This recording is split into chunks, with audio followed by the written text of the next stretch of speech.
Hello everyone, welcome to the Sawant physics academy learn with confidence. मुलांना आपला जो wave optic chapter सुरू आहे त्यामधील आज आपण डिप्रेशन हा पॉइंट डिस्कस करू. What is in the depression and types of the depression, हे दोन प्रकार आज आपण इथे डिस्कस करणार. त्यानंतर Fraunhofer depression due to the single slit हे आपण नेक्स्ट व्हिडिओमध्ये बघू. बघा मुलांनो, तुम्हाला जर आठवत असेल तर वेव ऑप्टिक चॅप्टरमध्ये आपण काही थिअरी शिकलोय, म्हणजे न्यूटन कार्पस्कल थिअरी आणि त्याचप्रमाणे हायजेन्स वेव्ह थिअरी. न्यूटन कार्पस्कल थिअरीमध्ये जे लाईटचं नेचर घेतलं होतं ते पार्टिकल नेचर घेतलं होतं आणि हायजेन्स वेव्ह थिअरीमध्ये जे लाईटचं नेचर होतं ते वेव्ह घेतलं होतं. मग तुम्हाला माहिती आहे दोन्ही नेचर आज आपण घेतो आणि light is an electromagnetic wave इथपर्यंत आपल्याला माहिती आहे. त्यानंतर आपण काय डिस्कस केलं होतं, जसं पोलरायझेशन, इंटरफरन्स, डिप्रेशन कोणत्या थिअरीनं सॅटिस्फाय केलं, कोणत्या थिअरीनं सॅटिस्फाय केलं नाही, हे सुद्धा आपण प्रिव्हियस लेक्चरमध्ये बघितलं आहे. आजच्या लेक्चरमध्ये आपण डिप्रेशन बद्दल शिकणार आहोत. याच्या आधीपर्यंत आपण इंटरफरन्स पर्यंत बघितलंय.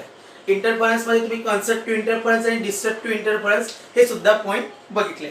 थोडं जर बोलणं फास्ट होत असेल तर तुम्हाला तिथे स्पीड ऍडजस्ट करून थोडं स्लो करता येईलच.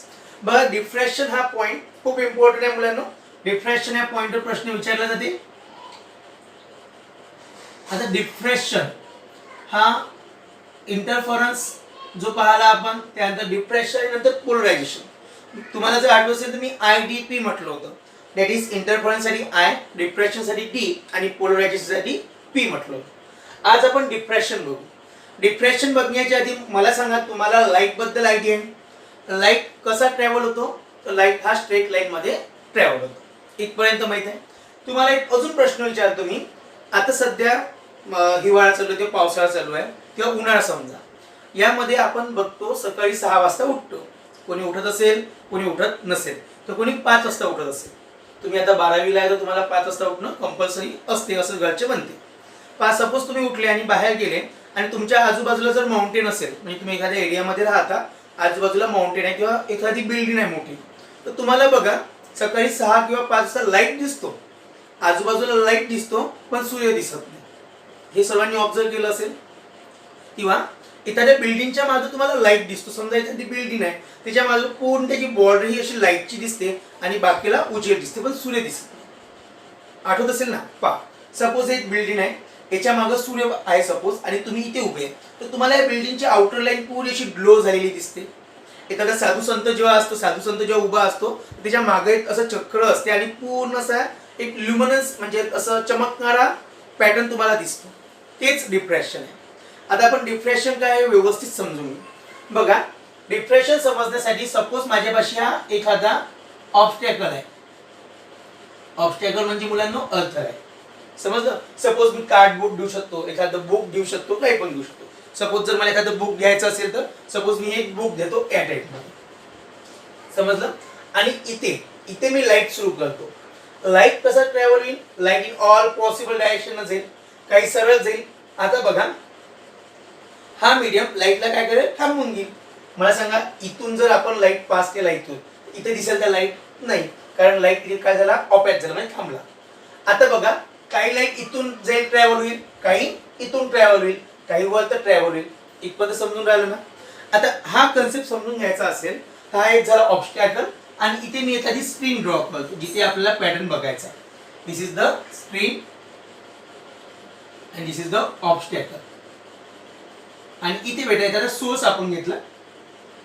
सोर्स बघा काय होईल? लाईट नेहमी कसा ट्रॅव्हल होईल? इन फॉरवर्ड डायरेक्शन किंवा इन द स्ट्रेट लाईन. आता स्ट्रेट लाईन जर ट्रॅव्हल होत असेल तर हा या टाईप मध्ये जाईल ना बेटा. बघा, सॉरी, एक डायग्राम असा. मग आपल्याला कसं मिळाला पाहिजे? हा स्क्रीनवर या स्ट्रेट लाईन मध्ये इथं मिळाला पाहिजे. पण हा आपल्याला थोडा इथे पण याचा उजेड मिळतो. इथपर्यंत आपल्याला असा उजेड भेटतो. सिमिलरली जर आपण सोर्स इथे ठेवला आणि बघा, सोर्स मला स्ट्रेट लाईन मध्ये जाते, त्यामुळे मला या लाईन मध्ये गेला पाहिजे आणि तो स्क्रीनवर इथं भेटला पाहिजे. तरी पण काही तो असा निमुळता होऊन इथपर्यंत आपल्याला उजेड भेटतो. ह्या शेडेड लाईन मध्ये उजेड भेटतो आणि या डॉटेड लाईन मध्ये सुद्धा उजेड मिळतो. मग आता मला सांगा, ती लाईट कसा ट्रॅव्हल होतो? तुम्हाला माहित आहे, light travels in the straight line. मग स्ट्रेट लाईन मध्ये होतो, पण तरीही आपल्याला उजेड हा बाजूला भेटतो, म्हणजे थोडासा ब्राईट नेचर आपल्याला बाजूला भेटते. मग बेटा डिफ्रॅक्शनची जर डेफिनेशन करायची असेल तर बघा, द बेंडिंग ऑफ लाईट, काय म्हटलं मी, the bending of light near the edges of an obstacle, near the edges of obstacle and spreading it geometrical shadow and spreading in it geometrical shadow. बघा, geometrical meaning तुम्हाला समजत असेलच की geometric shadow म्हणजे कसा शॅडो असेल, तर geometry मध्ये समजा ट्रँगल वगैरे येतेच. हा सोर्स आहे बेटा, हा सोर्स इथपर्यंत चालला, हा काय आहे, ऑब्स्टॅकल आहे. द बेंडिंग ऑफ लाईट, इथून काय झाला, लाईट हा बेंड झाला या साईडला. The bending of light near the edges, edges म्हणजे याचे कॉर्नर्स किंवा नियर द कॉर्नर्स सुद्धा आपण म्हणू शकतो, of obstacle and spreading in it the geometrical shadow is non as काय म्हणू बेटा याला आपण, इज नोन ॲज डिफ्रॅक्शन. आता तुमच्या मनामध्ये प्रश्न येत असेल की डिफ्रॅक्शन कोणी शोधला, डिफ्रॅक्शन गिलबर्टी या नावाच्या माणसाने शोधला. माणूस म्हणजे तो सायंटिस्ट होता, बरोबर. हा फिदर मधून पक्षी जेव्हा उडतात ना हवेमध्ये, म्हणजे एखादा समजा आपण म्हणू स्पॅरो वगैरे जेव्हा हवेमध्ये उडतात, तर त्याच्या फिदर मधून लाईट हा काय व्हायचा, लाईट पास व्हायचा, त्यामधून त्यांनी हा म्हणजे गिलबर्टीनं डिफ्रॅक्शन फिनॉमिनॉन शोधला. आता तुम्ही बघा, एखादा कॉटन कपडा घ्या किंवा रुमाल घ्या, त्या रुमाल मधून जर आपण सूर्याला पाहिलं तर आपल्याला नंबर ऑफ कलर्स भेटतात. हे पण कशामुळे होत असेल, डिफ्रॅक्शन. आता इथपर्यंत तुम्हाला समजलं, तर bending of light near the edges of an obstacle and spreading in it the geometrical shadow is known as the diffraction. आता डिफ्रॅक्शनचे दोन टाईप आहे, एक असते फ्रेझनल आणि एक असते फ्रॅनहोफर. तर बघा बेटा, तुम्ही हे नोट केलं असेल तर नोट करायचं असेल तर नोट करून घ्या आधी. मी याच्यानंतर पॉइंट लिहितो, तो आहे म्हणजे आपण जे टाइप्स आहेत ते बघणार आहे, दॅट इज फ्रेझनल अँड फ्रॅनहोफर. आता फ्रेझनल आणि फ्रॅनहोफर मध्ये काय डिफरन्स आहे ते आपण डायग्राम थ्रू समजून घेऊ आणि नंतर त्याचा डिफरन्स. जो डिफरन्स आहे तो लिहायला येऊ शकते बेटा, त्यामुळे आपण डिफरन्स बघू. पहा, डिफ्रॅक्शन आता मी शॉर्ट मध्ये लिहितो. डिफ्रॅक्शन काय बेटा, की बेंडिंग ऑफ लाईट कुठे बेटा आपण, near the edges of an obstacle and spreading into geometrical shadow. आता इथे तुम्हाला छोटं दिसत असेल हे, पण आपण आधीच डेफिनेशन तर लिहिली होती, तीच डेफिनेशन मी दिली. Geometrical shadow is non as diffraction. Diffraction कोणी शोधला, आता तुम्ही म्हणाल सर डिफ्रॅक्शन कोणी शोधला हा प्रश्न येऊ शकतो का, तर बेटा नीट मध्ये किंवा JEE मध्ये जे चेक पॉईंट्स असते, आपण त्याचं रेफरन्स बुक वाचतो, त्यामध्ये गिलबर्टीचा उल्लेख झालेला आहे. म्हणजे गिलबर्टी म्हणजे नाव वापरलं गेलं आहे, त्यामुळे त्यावर प्रश्न येण्याचे चान्सेस तर नाही म्हणू आपण, पण आपल्या माहितीसाठी माहिती पाहिजे. आता बघा, डिफ्रॅक्शन हे दोन टाईपचे राहते बेटा. डिफ्रॅक्शनची टाईपचे आहे दोन, एक आहे फ्रॅनहोफर, एक कोणचा आहे फ्रॅनहोफर, आणि दुसरा आहे फ्रेझनल. सपोज माझं हे स्पेलिंग चुकलं असेल, फ्रेझनल.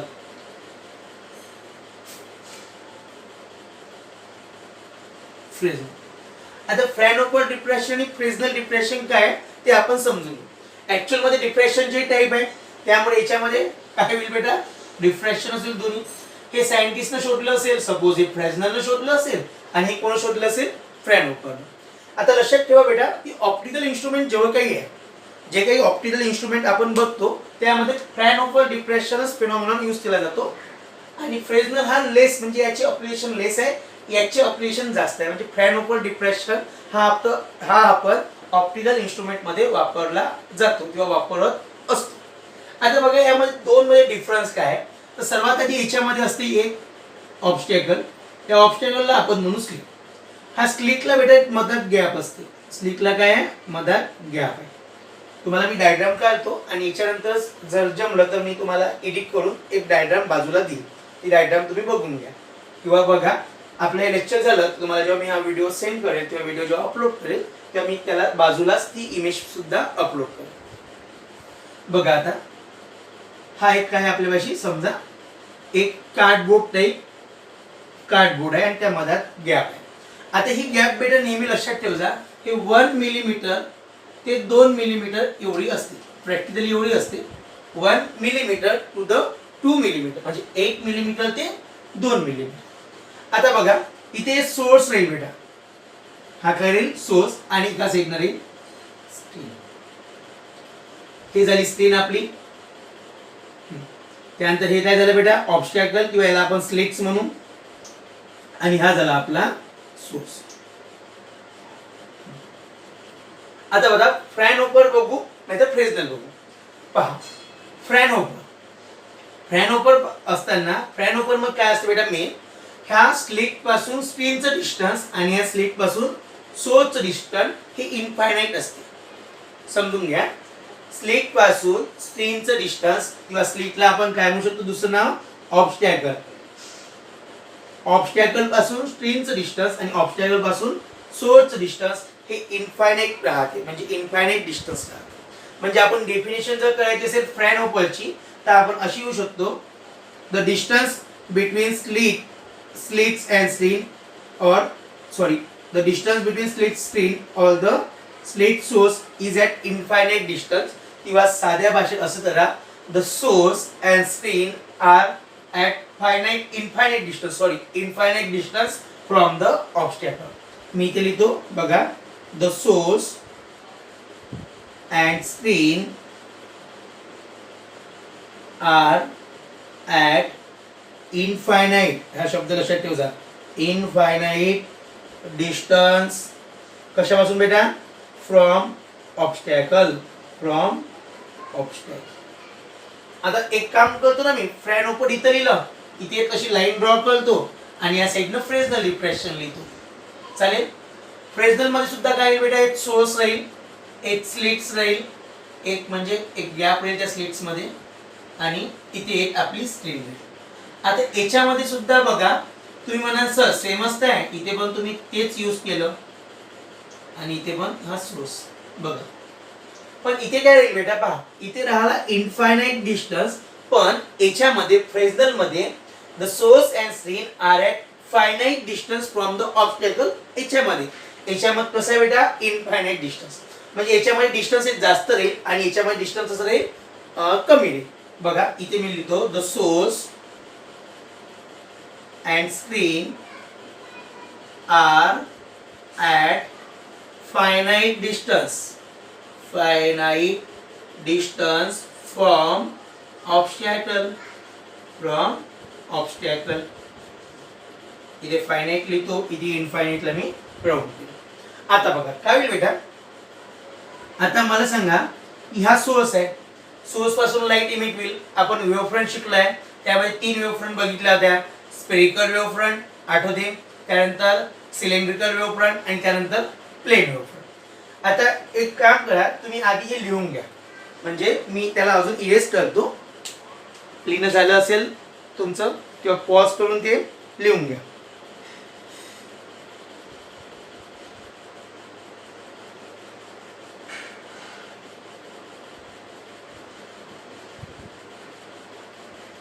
बघा या सोर्स पासून काय होईल बेटा या सोर्स पासून म्हणजे all possible directional light emit होईल. आपल्याला इथे आपण आपल्याला डिफ्रेक्शन जर पाहिजे असेल तर हे बाहेर लाईटचे रे ऑफ लाईट इथे आपण एक लेन्स यूज करतो. इथे काय करतो आपण लेन्स यूज. या लेन्स असते बेटा हे कॉन्व्हेक्स असते. कशी असते लेन्स कॉन्व्हेक्स लेन्स आपण यूज करतो. कॉन्व्हेक्स लेन्स मध्ये झालं तर हा पहा हे जे वेव्हफ्रंट आहे हे आपल्याला सरळ मिळेल. आता हे आपल्याला सरळ मिळेल समजून राहिलं. आता हे इथून सरळ लाईन मिळेल. बाकीची ते हे जे आहे ना काय म्हणतो आपण याला ऑब्स्टॅकल ते बाकीचे ऑपरेट ऑब्स्टॅकलला अरेल आणि काही पास होईल झाली इथपर्यंत. पण आपण इथे अजून एक लेन्स वापरतो. काय सर म्हणा इथं पण लेन्स वापरली नाही ती लेन्स वापरता म्हणा. इथं पण लेन्स कोणची वापरू बेटा आपण कॉन्व्हेक्स लेन्स वापरू. बघा इथे पण कॉन्व्हेक्स आणि इथे पण कॉन्व्हेक्स. हा कॉन्व्हेक्स लेन्स वापरल्यानंतर हा आपण एका पॉइंटला पूर्ण रे ऑफ लाईट फोकस होईल. या पी पॉइंटला सर्व लाईन काय होईल, सर्व रे ऑफ लाईट फोकस होईल. म्हणजे फ्रॅनहोफर डिफ्रॅक्शन मध्ये आपण लॅबोरेटरी मध्ये दोन कॉन्व्हेक्स लेन्स यूज करतो. या दोन कॉन्व्हेक्स म्हटल्यापेक्षा आपण याला म्हणू बाय कॉन्व्हेक्स. समजेल ना, मोनो बाय. सो बाय कॉन्व्हेक्स लेन्सेस म्हणू आर यूज कशासाठी बेटा, are use to study Fraunhofer diffraction. मी शॉर्ट फॉर्म मध्ये लिहितो फ्रॅनहोफर डिफ्रॅक्शन इन लॅबोरेटरी. समजलं. आता इथे बघा, दुसरं बघू आपण. इथे काय होते बेटा, हा फायनाईट डिस्टन्सवर आहे त्यामुळे हे सरळ अशा टाईपच्या लाईन्स येईल. पण इथे जो हे ऑब्स्टॅकल आहे, ह्या ऑब्स्टॅकल वर काही लाईन्स किंवा काही रे ऑफ लाईट इन्सिडेंट होईल. तिथे याचा अँगल ऑफ इन्सिडन्स बदलेल. याचा अँगल ऑफ इन्सिडन्स काय होईल, बदलेल. आणि हे सरळ आपल्याला असा पॅटर्न मिळेल. बघा इथे काय झालं, इथे प्लेन आहे बरोबर आहे. हे प्लेन येऊन राहिल्या, ह्या प्लेन आल्यामध्ये याला अँगल ऑफ इन्सिडन्स काही इफेक्ट होईल का, कशावर त्या इन्सिडेंट होऊन राहिल्या काय, नाही ते सरळ चाललंय. पण इथे काय होईल बेटा, पा ही येऊन राहिली, पा लाईट असाच जाईल ना सर्व साईडनं. हा समजून आला तुम्हाला. हा लाईट इथं जाईल, इथं जाऊन म्हणजे त्याच्या समोर पाथ फॉलो नाही होणार, इथं फॉलो नाही होणार. पण हा जर इथे इन्सिडेंट झाला हा इथून काय होईल, रिफ्लेक्ट होईल. हा सरळ जाईल, हा सरळ जाईल बरोबर आहे. तर त्यामुळे आपल्याला असा पॅटर्न भेटेल. आता बघा इथे आपण by convex lens are use केलं. इथे आपण लेन्स यूज केली का बेटा, नाही. इथे आपण लिहू नो लेन्सेस किंवा no lens are use to study. कसं बेटा, are use to study Fresnel diffraction. Fresnel diffraction in laboratory. चला समजली इथपर्यंत. आता त्यानंतर बघा हे जे ॲपर्चर आहे, ह्या ॲपर्चरवर जे इन्सिडेंट वेव्ह फ्रंट येऊन राहिले. बघा हे वेव्ह फ्रंट आहे ना, हे ॲपर्चरवर जर इन्सिडेंट जे वेव्ह फ्रंट येत आहे ते प्लेन दिसत आहेत तुम्हाला. ते कसे दिसून राहिले, प्लेन. आणि तसेच जे डिफ्रॅक्टेड वेव्ह फ्रंट आहे ते सुद्धा कसे आहे बेटा, प्लेनच आहे. बघा ना हे ॲपर्चर, ह्या ॲपर्चरवर जे इन्सिडेंट म्हणजे जे इन्सिडेंट वेव्ह फ्रंट येत आहे ते प्लेन नेचरचे आहे बरोबर. हे प्लेन दिसून राहिले ना. आणि डिफ्रॅक्टेड वेव्ह फ्रंट सुद्धा प्लेनच आहे. मग तुम्ही तिसरा पॉइंट असा लिहू शकता, in Fraunhofer diffraction the incident wave front on aperture is plane. त्यानंतर चौथा पॉइंट असा लिहायचा, in Fraunhofer diffraction the diffracted wave front is plane. दोन्ही प्लेन राहील ना बेटा. आता इथून जर तुम्ही पाहिलं तर हे सिलेंड्रिकल नेचर आहे किंवा स्फेरिकल नेचर आहे. पहा स्फेरिकल टाइप मध्ये येते लाईक असा स्फेरिकल येऊन राहिला. मग इथं असा पॉइंट लिहायचा, in Fresnel diffraction the incident wave front on aperture is either. पहा इथे लिहितो मी, is either spherical or cylindrical. आता स्फेरिकल किंवा सिलेंड्रिकल, हा आयदरचा सिलेंड्रिकल. बघा मुलांनो, आयदर म्हणजे एक तर स्फेरिकल किंवा सिलेंड्रिकल असे दोन कन्सेप्ट राहील. किंवा हे स्फेरिकल होऊ शकते किंवा सिलेंड्रिकल होऊ शकते, पण फ्रॅनहोफर मध्ये प्लेनच राहील. सिमिलरली इथे आपण दुसरा पॉइंट असा लिहू शकता, हे झाले इन्सिडेंट वेव्ह फ्रंट. मग आपण डिफ्रॅक्टेड वेव्ह फ्रंट सुद्धा कसे लिहू, आयदर स्फेरिकल और सिलेंड्रिकल. समज बेटा इथपर्यंत. त्यानंतर बघा याच्यात आपण अजून काय लिहिता येईल आपल्याला. पहा इनफायनाइट डिस्टन्स लिहिलं, फायनाइट लिहिलं, बाय कॉन्व्हेक्स, नो लेन्स, हा स्फेरिकल सिलेंड्रिकल.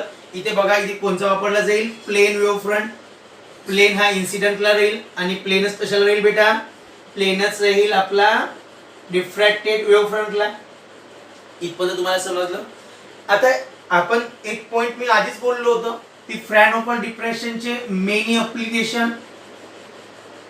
ॲप्लिकेशन आहे ऑप्टिकल इन्स्ट्रुमेंट बनवण्यात. So Fraunhofer diffraction has many application for design. पहा फॉर डिझायनिंग ऑप्टिकल इन्स्ट्रुमेंट असं लिहायला बेटा, ऑप्टिकल इन्स्ट्रुमेंट. मग मला सांगा याचे जास्त तर याचे कमी. So it has less application. It has less application for कशासाठी बेटा, designing optical instrument, optical instrument. चला झालं इथपर्यंत.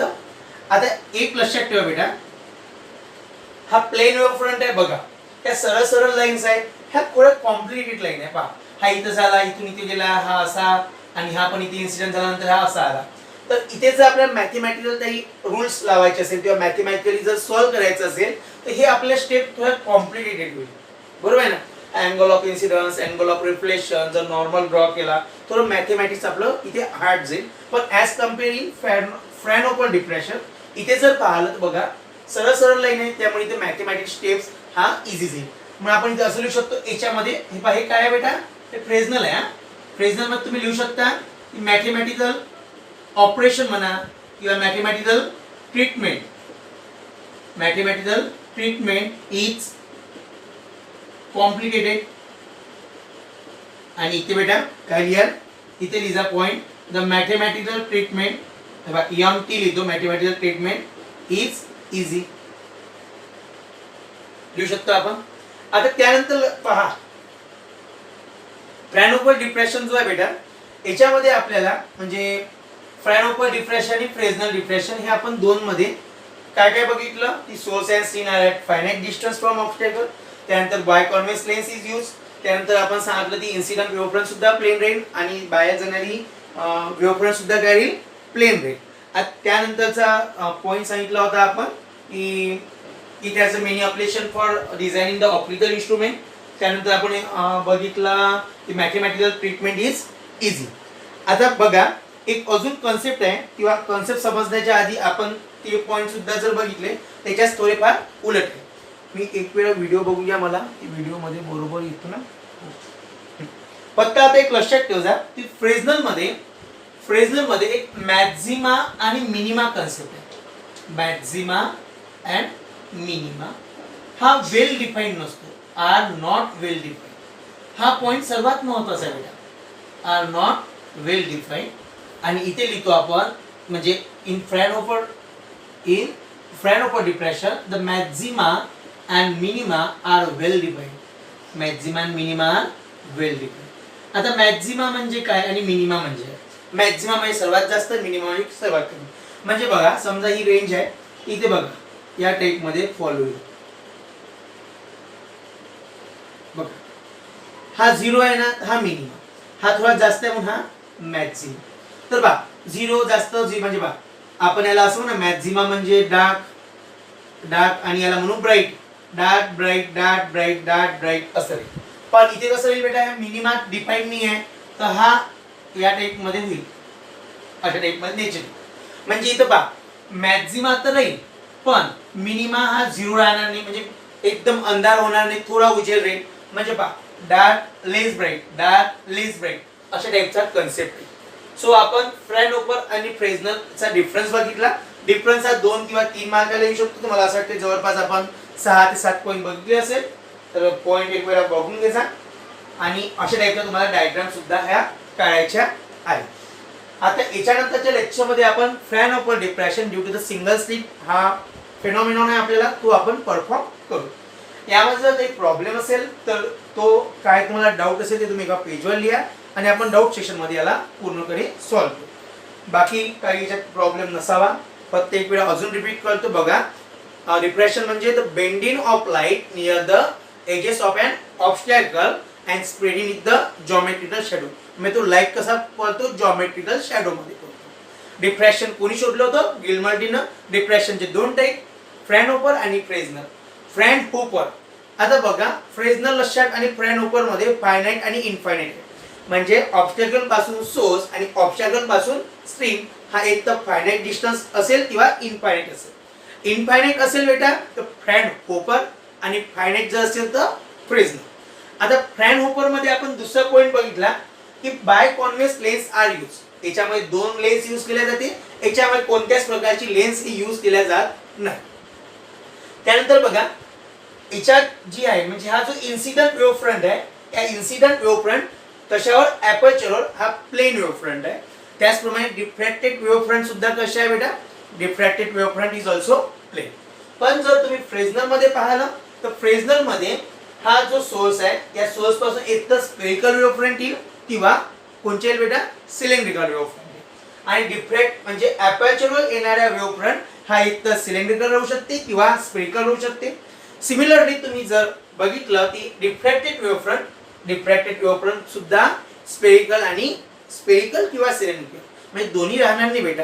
मी तुमच्या मनात जर आले असेल त्याचा इथून स्पेरिकल समोर सिलेंड्रिकल असं पॉसिबल नाही. स्पेरिकल इज द स्पेरिकलच, सिलेंड्रिकल द सिलेंड्रिकल म्हणून आपण इथं आयदर म्हटलं. आयदर म्हणजे एक तर स्पेरिकल किंवा सिलेंड्रिकल.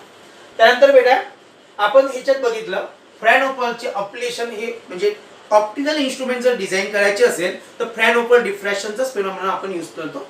हा फेनॉमेनॉन आपण कमी यूज करतो म्हणजे याचे लेस ऑपरेशन. त्यानंतर आपण याच्यामध्ये बघितलं की या अपर्चरवर जे इन्सिडेंट वेव्ह फ्रंट येईल ते डिफरंट अँगल निवडलेले. त्यामुळे जर आपल्याला मॅथमॅटिक्स स्टेप जर करायचे असेल तर mathematical treatment is complicated but in Fraunhofer diffraction the mathematical treatment is easy. त्यानंतर सर्वात महत्त्वाचा point in Fresnel diffraction the maxima and minima are not well defined.